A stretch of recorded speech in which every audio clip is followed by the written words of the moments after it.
प्रयोगशील शेतकरी आणि कार्यकर्ते साहेबराव करपे यांच्या स्मृतिदिनानिमित्त शरद जोशी शेतकरी संघटनेच्या वतीने विविध मागण्यांसाठी एकदिवसीय लाक्षणिक उपोषण आंदोलन करण्यात आलं। विशेषतः महिला बचत गटाच्या पदाधिकाऱ्यांनी देखील आंदोलनस्थळी भेट देऊन आपली एकजूट व्यक्त केली। हे आंदोलन शेतकऱ्यांच्या विविध मागण्यांकडे प्रशासनाचे लक्ष वेधण्यासाठी आयोजित करण्यात आले होते। या आंदोलनात जिल्हाध्यक्ष ज्ञानदेव पाटील, साबळेवाडी शाखा उपाध्यक्ष संभाजी साबळे तसेच अनेक कार्यकर्ते आणि शेतकरी मोठ्या संख्येने उपस्थित होते। यावेळी साबळेवाडी, येवलूज, वाकरे, कुडित्रे आणि खुपिरे या गावातील शेतकरी संघटनांचे पदाधिकारी आणि सदस्यांनीही आंदोलनस्थळी हजेरी लावत पाठिंबा दर्शवला।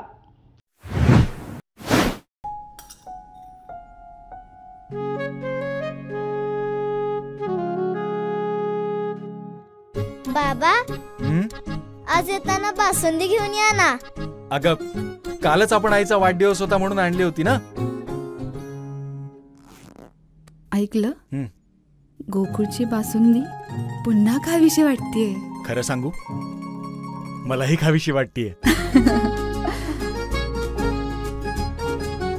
पुन्हा पुन्हा खावीशी वाटणारी गोकुळ बासुंदी।